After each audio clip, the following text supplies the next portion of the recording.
Welcome to the Most Fun Minion Build. Rush headfirst into your opponent's temporal chains, slowing them down. Deploy your Spectres and bam, they go up in flames with a huge radius. Very great to show those fissures who's boss. And then you keep running and deploy your Ignite Minions again, and again, and again. And if you want to wreak some large-scale havoc in the campaign, you can also deploy your Valguards to just plaster the screen with grenades.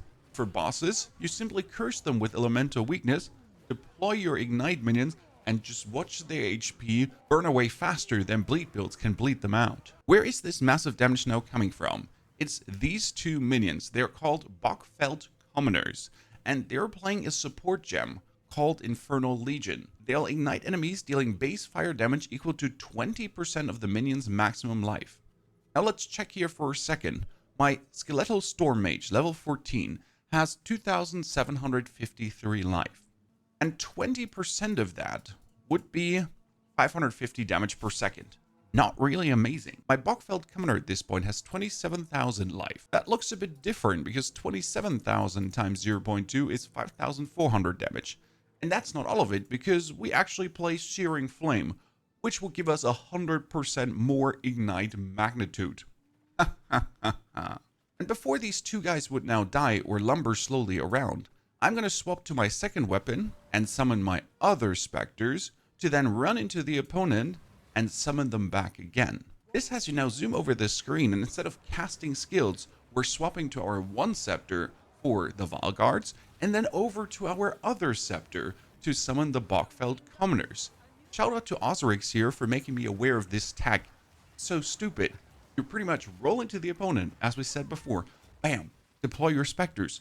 Go on, deploy your Spectres, deploy, and burn everyone in your way. And right now, we already have a great area radius, and that area radius will be getting bigger, that your dudes burn a 10-meter radius around you, like a supernova. In this video, we'll take you all the way from level 1 to 65, explain every step, what skills to use, how to level up, and most importantly, how to set up the commoners correctly for weapon set 1 and 2, and where to get them. Act 1, we need 4 skills. Skeletal Snipers, Unearth, Contagion, and Essence Drain. Contagion deals chaos damage, and if the enemy dies, he spreads all the chaos damage on himself to everyone around him. And that's why we have Essence Drain, to apply even more chaos damage, which makes the Act 1 gameplay loop quite simple. Your Skeletal Warriors are tanking for you, you Contagion the opponent, Essence Drain on, and then everyone dies.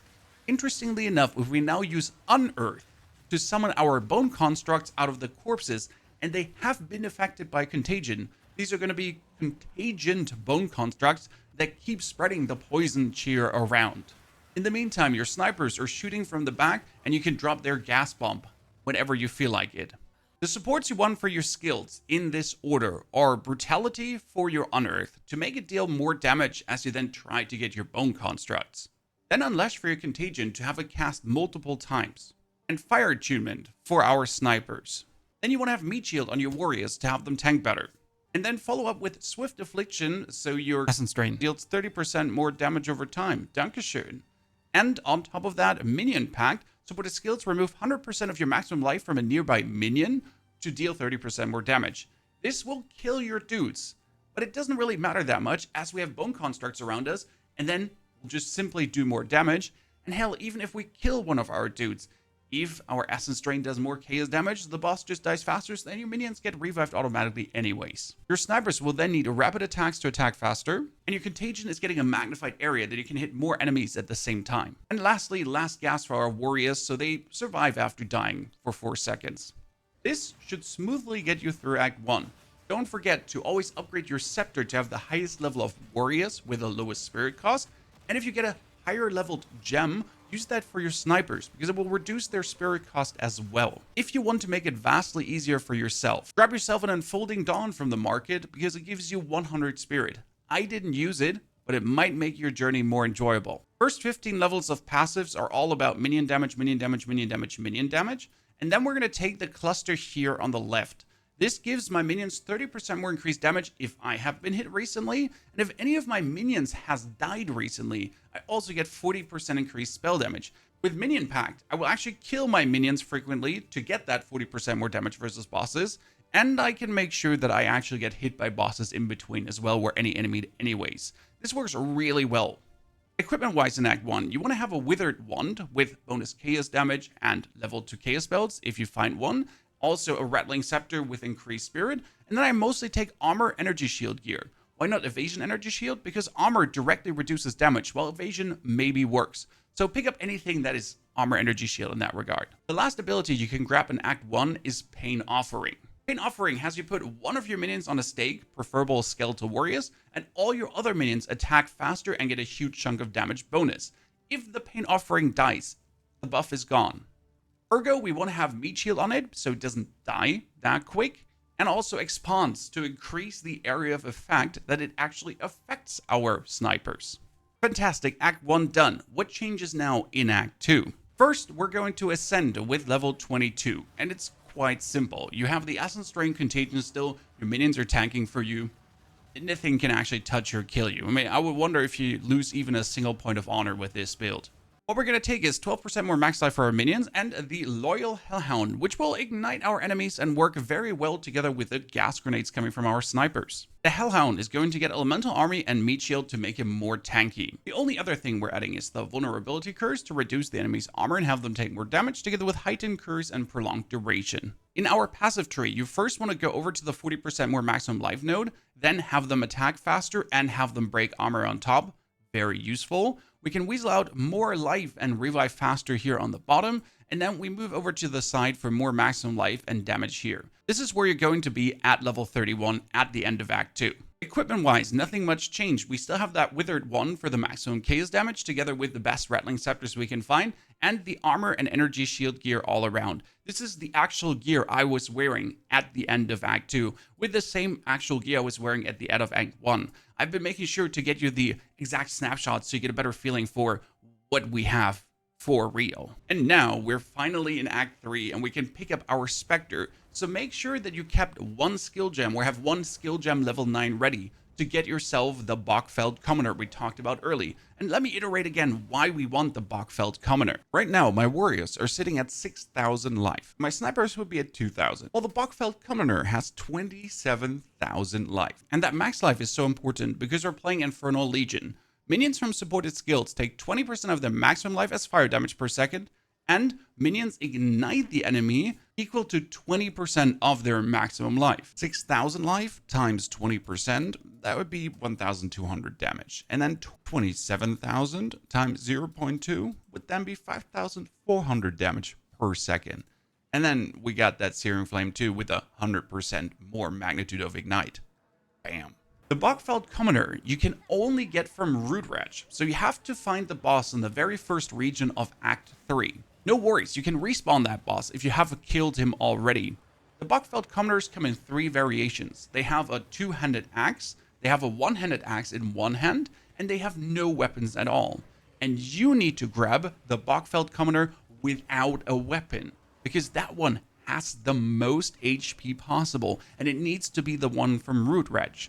It is a bit tricky because you have to fight him, run around, have your minions tank, look for that respective Bogfelled Commoner to kill him, and then have Root Wretch not explode his corpse. But as soon as you see him, press your Capture Spectre button, and we're ready to go for the weapon swap madness. Step 1, pull all the skills that we don't need anymore. The Unearth, the Snipers, the Contagion, the Essence Drain, get everything out of your inventory. The only thing that stays is the Elemental Weakness with the Heightened Curse and the Prolonged Duration 2. And then we're going to pull our Bogfelled Commoner in.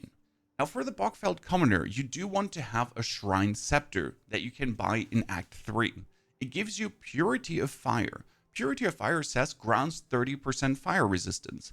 And since the Bogfelled Commoner are burning themselves with Infernal Legion, that fire resistance helps tremendously.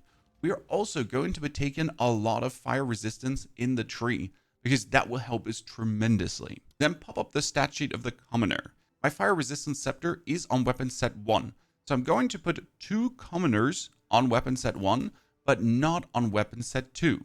If I now swap from weapon set 1 to 2, they get unsummoned, and if I swap back again, they get resummoned. Weapon swap button is on X, by the way, and you can rebind it. The good part is, as long as all your minions are alive, they always get instantly resummoned with full HP. So you can run around, and just weapon swap, weapon swap, weapon swap, weapon swap. No matter how low their HP is, you can save them. That's also why you want to play on your skeletal warriors. Last Gasp. Last Gasp says, minions from supported skills die 4 seconds after their life is reduced to 0. In these 4 seconds, you can still weapon swap, and they would count as living. They wouldn't reset your timer, and they wouldn't stop the weapon swap from working. So if I now go for the warriors, and something nukes us, and they all go down to 0 HP, boom, just really go quick over to the Bogfell Commoners again, and then swap back. Very important on the Commoners, you don't need more than 2. You don't actually need 2. It's just in the beginning for more radius, because your Infernal Legion starts with 1.5 meters, and you're also not having good radius nodes in your inventory. So those 2s are better to spread the ignites. That's why you also want to play Magnified Area together with the Infernal Legion, and then we're going to add the Searing Flame. You're going to have Searing Flame 1 and Infernal Legion 1 in the beginning, and Magnified Area 2. Otherwise, the area of the burn is just too small and not really spreading around on the enemies. The other Spectre we're taking are the Forsaken Miners. The Forsaken Miners you get in Act 2 at the Modern Quarry. Those are the guys that throw the grenades.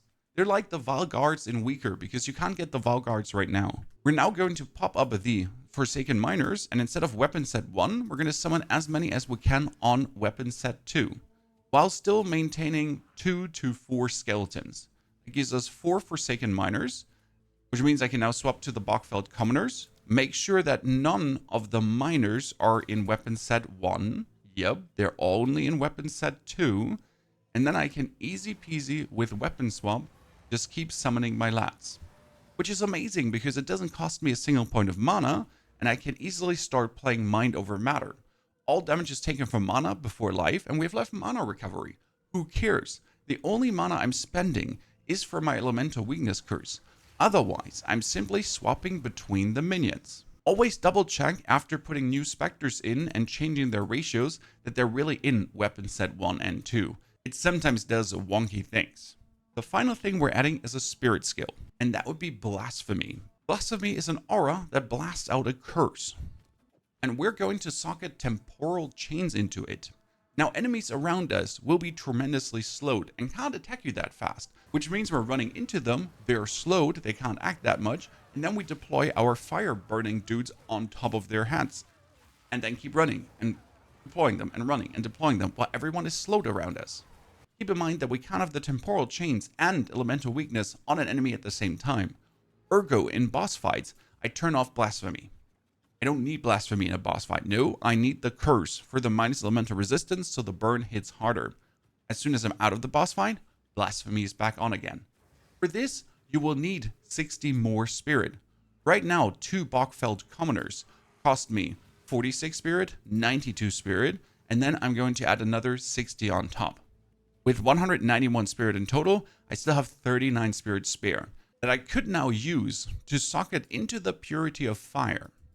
The Upwelling support. Your minions deal 30% increased damage while you're not on full mana.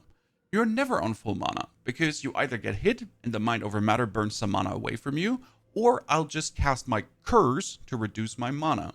And that gives us tremendous more damage with an Upwelling 2 later. This is 15 spirit, this is 30 spirit needed. So 191 spirit is more than enough to make this work at the given point. For this, you could have the Enfolding Dawn chest we talked about. With the 100 bonus spirit making things easier, you obviously want a Shrine Scepter that has bonus spirit on it. And or we could be playing the Lattice Sandals, which says 22% increased reservation efficiency off skills which create undead minions.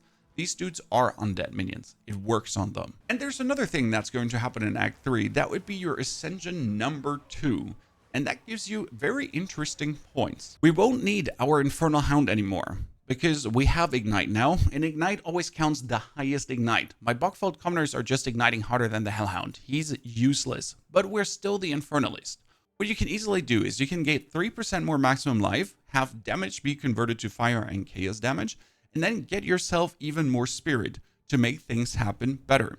This bumps me up by another 30 plus spirit, allowing me to play whatever I feel like. I could put a Clarity on, I could do another Bogfelled Commoner, I can start using more minions down the line, because there is also the Muster Support Gem, which says supported minions deal 7% more damage for each different type of reviving minions you have summoned. This will work great as you reach tier 11 and tier 13 skill gems, which makes the more spirit quite useful. On top then, with the 6th and the 8th point, we could weasel out more maximum life again, and then get more maximum energy shield, plus more maximum mana. All of these adding to the layers and layers and layers of defense that keep us alive and pumping. I tried out the Bringer of Flame, where it says all damage from you and allies in your presence contributes to flammability and ignite magnitude. It sadly does not increase the ignite magnitude. I tried, we didn't do more damage. Sad face. For our Forsaken Miners, because they're throwing out grenades, you can use rapid attacks to have them throw them out faster, and multi-shot too, that they do actually multiple projectiles. These Spectres, the Forsaken Miners, will be swapped out for Vile Guards at the end of Act 3.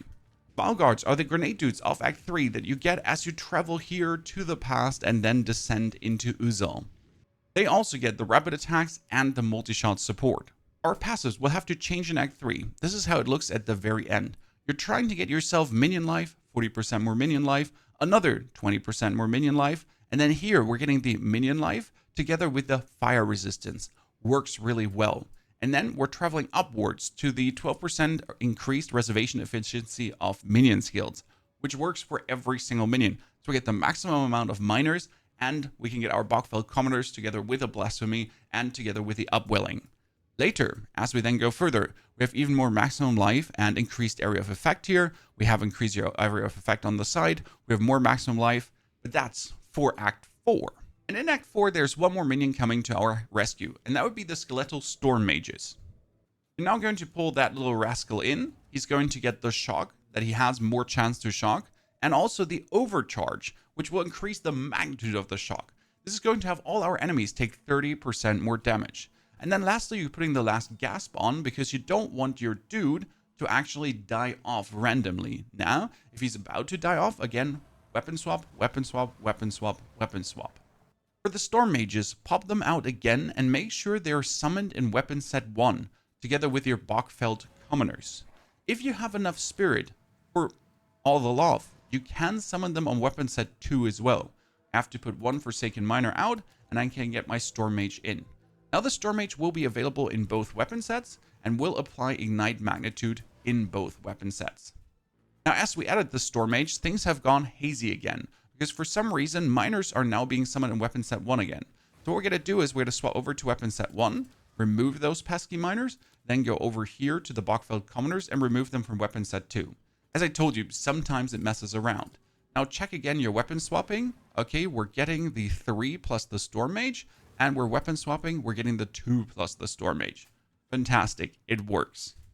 As you often in those times, we've been trying to find a focus that gives us a lot of resistances, and you can desecrate a focus to give you plus minion skills. Generally, look out to get plus 2 minion skills. This plus 2 levels to all minion skills makes your Bogfell Commoner so much stronger. They're sitting at 27,000 life. I put the 2 skills off, they have 5,000 life less. What the hell? If I had on my Amulet plus 2 minion skills, and on my Focus too, they would have another 10,000 life. They would be sitting around at 40,000 already, and we're not yet done scaling them upwards. And 40,000 life would then burn already with 0.2, 8,000 damage per second, plus the 100% ignite magnitude. So double this up, burning the enemy faster than ever with the elemental resistance minus. Yes, we're going crazy. Passive-wise in Act 4, we're trying to get that more maximum life, plus even more resistances with the area of effect, then the area of effect on the side, and we're boosting the maximum minion life of the minions. And now on our way through the Interlude Acts, we're finally boosting our energy shield. We're getting down here, more energy shield. We can pick up the energy shield up here. This will have us end up with tens of thousands of energy shield later on. As my equipment right now is really 111, 169, 44, 46. I have extreme low energy shield, right? But we're sitting at 1,000 together with 700 HP and 500 mana, where my life is anyways being taken from. With all these layers of defense, I don't die. What we want to have furthermore is the energy shield obviously all the way up here. And on the way, we want to take this 25% increased maximum minion life node as well. Those are all the fancy points to the 65 that will be added into the planner. Skill-wise, the final thing we're going to be adding is a Skeletal Cleric, if you then have enough spirit to also add him to the fray. Right now on the Bogfelled Commoners, The one Storm Mage cost me the 37 spirit, but due to my Ascension, I had enough spirit to get him out. And then the Cleric gives us another for 19 spirit, one more, that can actually heal the commoners so they don't die that fast. He will also get the last gasp, together with a meat shield to not die off randomly. Again, make sure he's being summoned correctly in the weapon sets. Not that we're going to go over here to our guys and we don't have the spirit to actually summon him and it breaks something. Now that we have 3 permanent minions summoned, our Bogfelled Commoner could actually start playing Muster as his 4th gem. Equipment wise, we're looking for higher leveled Shrine Scepters. Right now mine is still level 9. I could have a level 13 Shrine Scepter already with Purity of Fire. But hey, as long as you get that increased spirit, bonus damage, max minion life, and optimally more minion levels, we're good to go. On my other weapon set, I have the Rattling Scepter, also spirit, minion skills, and optimally damage for my dude's cast speed. With a shield right now, but there could be a focus as well if I then had a plus level to minion skills focus.